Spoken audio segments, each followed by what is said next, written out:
Good evening and welcome to ITV News. This is Friday night's calendar. Hello, thanks for joining us. Here are tonight's main stories.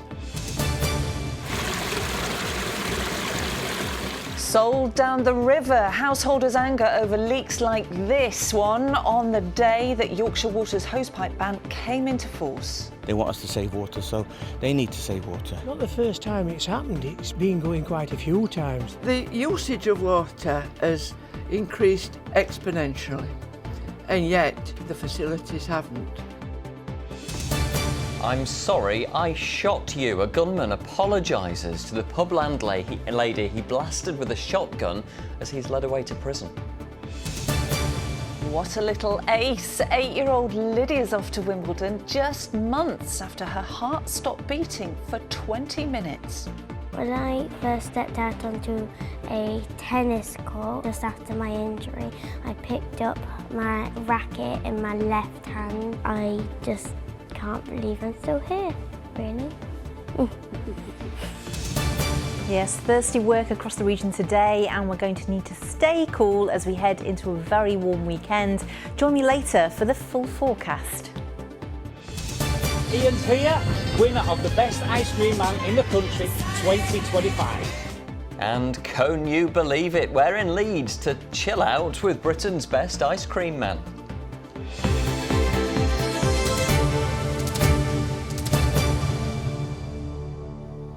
But we start this evening with that hosepipe ban, the first imposed in Britain this year. It came into force at midnight and could remain in place until the winter. But as 5 million Yorkshire Water customers woke up to those restrictions this morning, many were angry that leaking mains pipes in their neighbourhoods' leaks, which are losing 240 million litres a day, still hadn't been fixed. Well, Ben Bason has been following the story for us today and joins us live now from Finningley in South Yorkshire. Ben, how have people reacted to the ban there?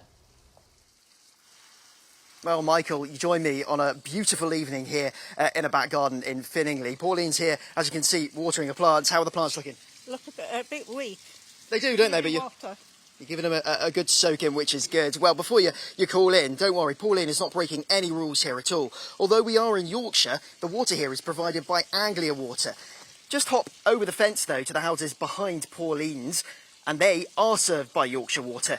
Now, a hosepipe ban came into force for them at midnight last night, and as I've been finding out today, people who've got water leaks in their community are not too happy about that. As Yorkshire's reservoirs almost run dry, in Barnsley, water is quite literally going down the drain. This leak in Royston was reported weeks ago, and today, as a hosepipe ban kicks in, Yorkshire Water turned up to fix it. It is wasted, you know what I mean?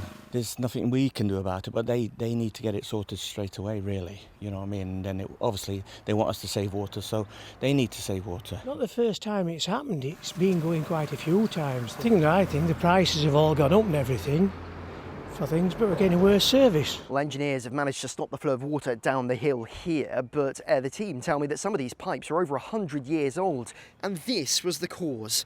A rupture in one of those pipes, which is all too common across our region. More than 240 million litres of water a day is lost to leaks across Yorkshire. That's on average 104 Olympic swimming pools. So to try and visualise just how much water that is, it's also 2/3 of Yorkshire's population of their average daily usage, which is 1.8 million people. So that's how much is being wasted every single day. Yorkshire Water says it accepts its leakage is too high, but that it's recently come down by 15% and it's aiming to go further. But it comes as its 5 million customers fell under a hosepipe ban, prohibiting the use of hosepipes to water grass, clean windows or vehicles, or fill hot tubs and paddling pools. They are allowed for animals, and businesses such as car washes are exempt.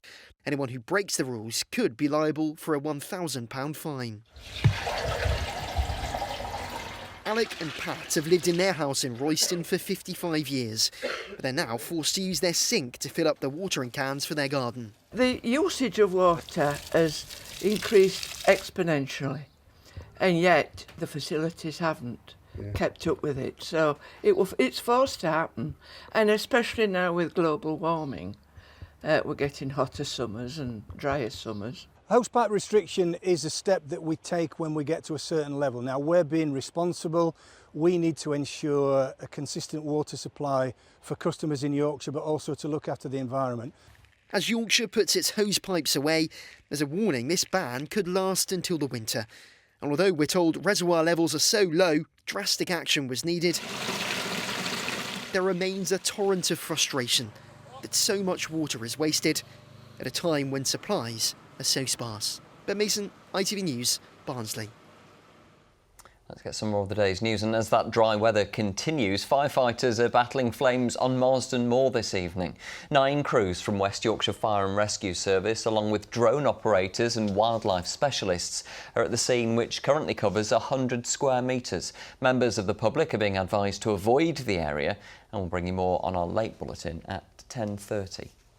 Police say they're not treating as suspicious yesterday's incident in which a 2-year-old girl fell from a 3rd-storey window at a converted former mill complex on Ingrow Lane in Keighley. The toddler sustained non-life-threatening injuries but is expected to make a full recovery. A man from North Yorkshire who pocketed £1 million through running illegal streaming websites has been jailed. 36-year-old Stephen Woodward, who's from Thirsk, sold illegal access to TV channels like Sky Sports and BT Sports through 3 sites. He used the funds to buy designer clothes and a Jaguar worth £91,000. He's been sentenced to 3 years and 1 month in prison. Running one channel initially. That channel was producing 4,200 channels, and that was Sky content, BT content, anything that you could access and you'd pay a subscription for. He was giving that to his customers for a subscription, but considerably less than what you would pay for the official channels. You're watching Friday night's calendar. Thanks for joining us. Still to come. It looks like Rose has got a raspberry ripple there with a chalky flake. Whatever your favourite flavour and whatever you're up to this weekend, I will have your forecast a little later on.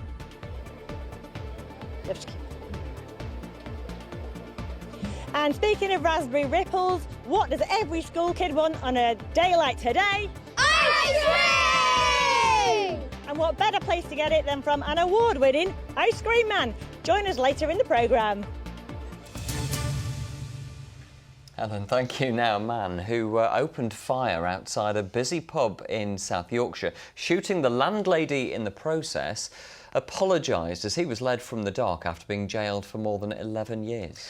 Oliver Corney, who's 35, had gone to the Red Lion pub in Wath-upon-Dearne last June with a view to shooting another man, but instead hit Benita Page in the leg as she tried to intervene, leaving her with life-changing injuries. Well, today the judge at Sheffield Crown Court praised Mrs Page for her bravery and said she'll be recognised with a special award. Emma Wilkinson was in court. What took place outside the busy Red Lion pub last June could easily have led to someone being killed. The court heard how there had been an argument inside the pub, most probably about drugs, and that when Oliver Corney heard about it, he came to the pub armed with a gun with a view to shooting one of the men. Instead, one of the bullets ended up going through the leg of landlady Benita Page. CCTV shows how she, dressed in green, was trying to stop Corney and others from going inside the pub when she was shot. The bullet ricochets and then hits her before she limps away. And the impact on her life since then has been severe. The judge explained that she was never able to go back to work at the pub. She's been left with ongoing pain and post-traumatic stress disorder, and that she feels like a shadow of her former self. You have wrecked her life. She was a brave woman. You were affected by alcohol. You could have maimed others by opening fire 3 times. It was only a matter of good fortune that you did not. She is deserving of the highest praise for her bravery. You, on the other hand, must be condemned and punished severely for your wanton and highly dangerous actions. As the judge sentenced Corney to more than 11 years behind bars, he shouted from the dock, "Mrs. Page, I want to apologise to you." This is a man with a long list of previous convictions, including multiple violent and sexual offences. The judge said he had taken into account what he described as his appalling past and troubled psychiatric history, but said he was a highly dangerous man who had only narrowly avoided a life sentence. The impact of Corney's actions that day have clearly been significant, not just on Bonita Page, but on her family, witnesses and other people who worked at the pub at that time. The judge said that this had sabotaged her life, but that she would receive a special bravery award to recognise her actions that day. Emma Wilkinson, ITV News at Sheffield Crown Court. Now there's more on Yorkshire's hosepipe ban coming up on the ITV Evening News. Charlene White has the national and international headlines at 6:30. Coming up on the ITV Evening News, hosepipe bans are back, so too new amber heat health alerts for the third heat wave in 4 weeks. The extraordinary row over the Birmingham bin strike. Angela Rayner's suspended from the Unite Union over her role in the strikes. And the stage is set at Heaton Park as the Gallagher brothers and fans prepare for Oasis' historic homecoming. Join us for those stories and more from 6:30. Thank you, Charlene. Well, next, warnings that the rise of artificial intelligence isn't just making our lives easier, it's also becoming a vital tool for criminals. Yes, one security expert from Leeds has told Calendar how AI is making it easier for scammers to trick us into handing over our own money. And it's certainly not the only concern over this brave new digital world, as Kevin Ashford has been finding out. Liz Gutterbach is a comedian and actress. I like having an accent that makes it sound like at any moment I could offer you excellent customer service. It's Liz Gutterbach. She's also a popular guest on podcasts. And for a number of years, Liz has also had work as a voiceover artist, using her voice to portray characters in things like commercials and video games. But because artificial intelligence is being increasingly used to do that instead, she has fears for the industry. There will be job losses, and that's a real thing, and there's no real safety net to catch us. And AI companies seem to be thrilled with the idea that there's going to be mass job loss, but they're not saying, oh, this is what we will bring in order to support people who are experiencing that job loss. Now, the power of AI means that even an entry-level user like myself can effectively create something from nothing. I just need to type a few words into my prompt box, for example, woman making speech at business meeting.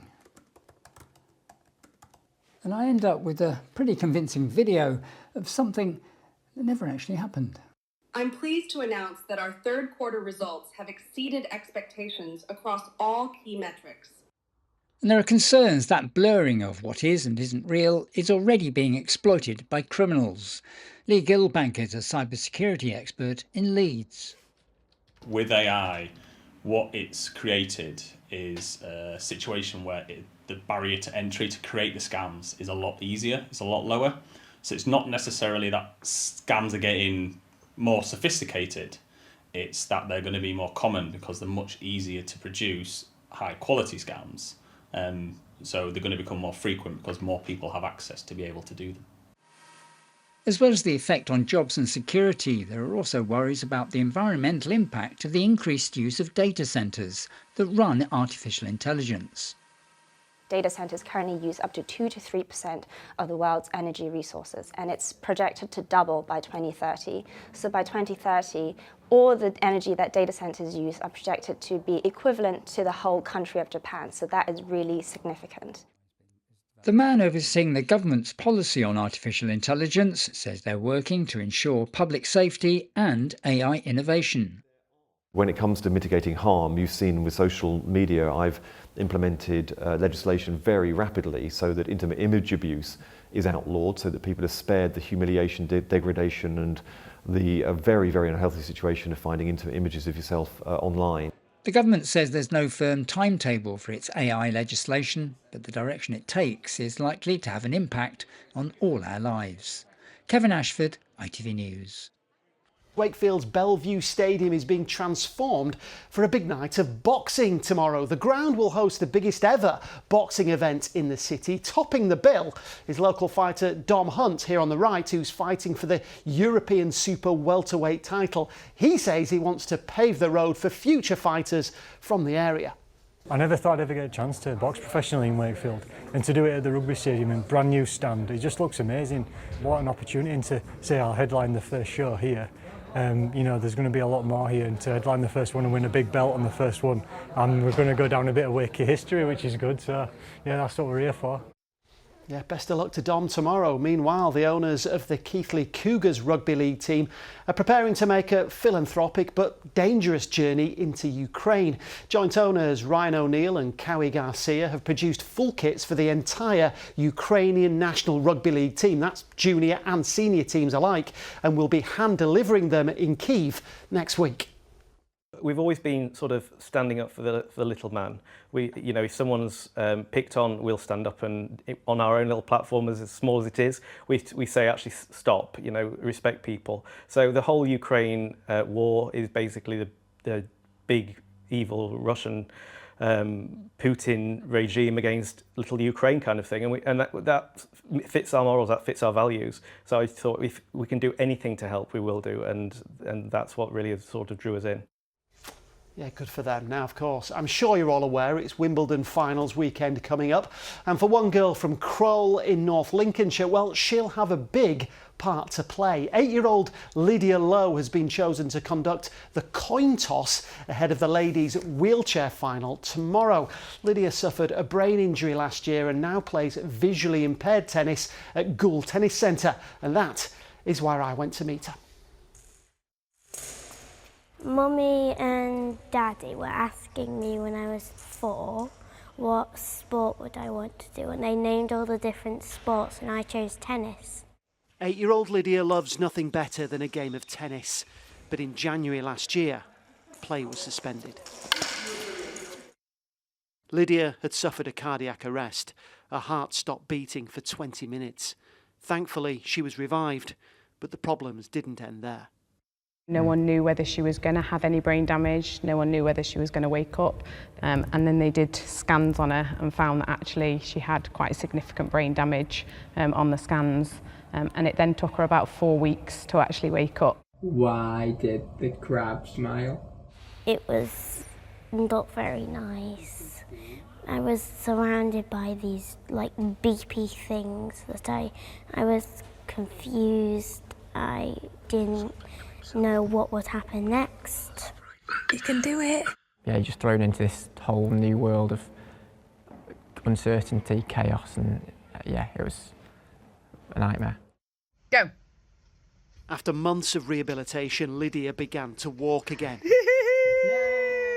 It wasn't long before she was back on the tennis court. Great shot. So did tennis help your recovery? Yeah, it did.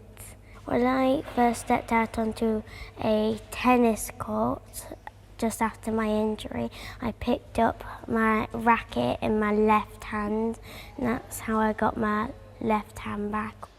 How are you feeling now? Happy and excited. I just can't believe I'm still here, really. Ready?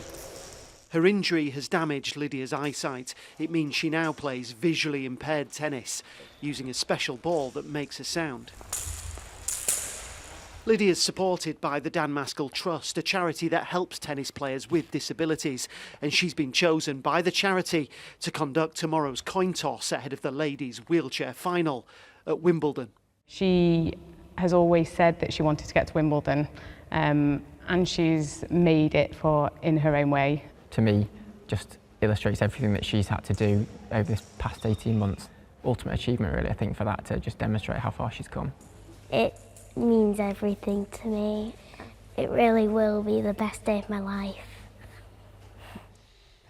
Yeah, truly heartbreaking, isn't it, what Lydia and the entire family have been through over the past 18 months. You know, they really deserve everything they're going to get over the weekend. I hope they fill their pockets with strawberries and bring loads home with them. Yeah, she's a little poppet, isn't she? She really is. Yeah. What a transformation, Chris. Yeah, Thank you. Thank you. Welcome. Well, from Wimbledon to Mr. Whippy and the soft serve sensation that is Ian Smith from Leeds. Yes, he's been named the best ice cream man in the UK by the Ice Cream Alliance. Ian's family's been in the business since 1962. Well, today, on one of the hottest days of the year, Helen Steele joins him on a very busy shift. Now, Helen, how did you manage to catch up with him?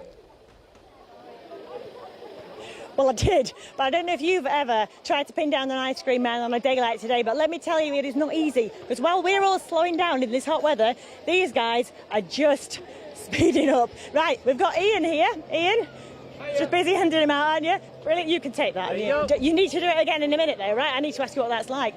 So, Ian, talk to me about the last few days. How busy have you been? Oh, so busy. Look at the weather. Third heat wave.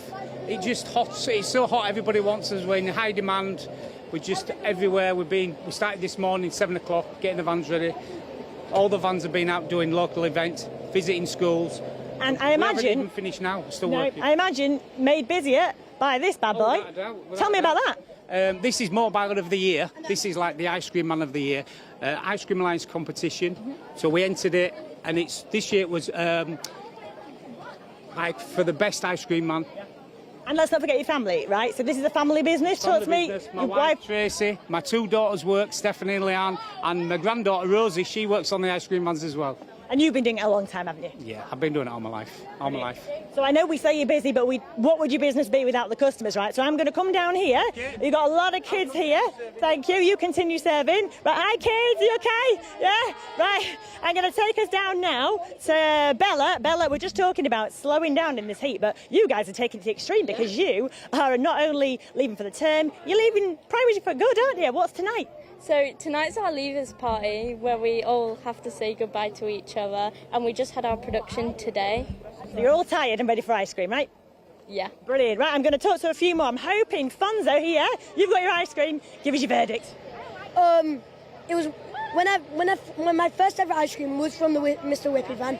It was the best. And this is the best. Brilliant, okay. But we can't do an ice cream. We can't do an ice cream story without hearing the chimes. So if Tracy's there, take it away, Tracy. My favourite sound. Thanks, kids. Thank you. Oh, what do we want now? We want a Mr. Whippy, don't we? Absolutely. It won't get back in this heat, will it? It'll be melted all down Helen's arm by the time it arrives back here. Well, you need a Mr. Whippy literally if you're not moving, never mind about sort of being active today. So it was phenomenal. Plenty of sunshine. It has been the warmest day of the year so far for many places, and in Bramham in West Yorkshire, we just got short of 33 Celsius, and these have been our temperatures this week, of course, the last 3 days in heatwave criteria. This was the cloud cover, hardly a cloud in the sky. A little bit of this low cloud maybe filtering onto the coastline overnight, but pushing back as we head into tomorrow. And it's not completely green, but of course we are heading towards harvest time. So there's a little bit of the conditions are because it's been dry, and of course we're heading towards the latter part of summer. Absolutely love this shot. You can see the top half, it just looks like a beautiful summer's day, but of course the bottom half, Woodhead Reservoir, very dry indeed. But I don't know if you saw one of these overnight last night. Yeah, I saw it on my drive home. The milky skies, of course, the sun in the middle. We shouldn't really look directly at it, so that's why we don't see them very often. But either side, there's sort of like a little rainbow effect, and it's called a sundog or a mock sun or a parhelion is its official name, and it's just basically a rainbow effect in the crystals in that high cirrus cloud. I think Greek, it's beside the sun. That's what it means. Parhelion, Greek, beside the sun. Are we getting some more sunshine this weekend? Here's your forecast. A clear start makes way for a day of ancient discoveries. TUI sponsors ITV Yorkshire weather. Yes, some lovely summertime skies across the region over the last few days. Yesterday, a little bit more in the way of that cumulus fair weather cloud, but today, a massive dose of blue sky across most parts of the region. It is a dry weekend. It will remain hot and sunny inland, especially for tomorrow. Tiny bit cooler for everybody on Sunday, but still well above the average for the time of year. And it will feel a little fresher further east with a little bit more cloud and certainly some coastal breezes and feeling a bit cooler here. High pressure nudges its way northwards. We're in between systems for much of the weekend, but we have got that easterly flow, and then low pressure takes charge from the southwest as we head through Monday. So we could be seeing some showers, potentially quite heavy by the end of the day. Overnight tonight then, a fine evening to come, and overnight we're largely dry and clear. Notice though a little bit of cloud edging its way westwards into the early hours off the North Sea. It's probably the mildest night to come overnight tonight as we head into tomorrow, particularly for towns and cities. So a warm start from the word go for Saturday, 4:50 and 9:33. The cloud first thing in the morning will tend to lift and burn back around 10 o'clock in the morning, perhaps linger until lunchtime directly at the coast, and it could come and go here throughout the day, but we're still expecting some sunny spells. It will be fresher, but inland, the further west you are, still 29 Celsius with plenty of blue sky and sunshine. It'll still be a fairly warm night to come tomorrow night into Sunday, and then Sunday a little bit more cloud around, not quite as hot, but it's still very warm, 26 Celsius, a little cooler and fresher at the coast, and then a few showers from the west as we head through Monday and Tuesday. TUI sponsors ITV Yorkshire Weather.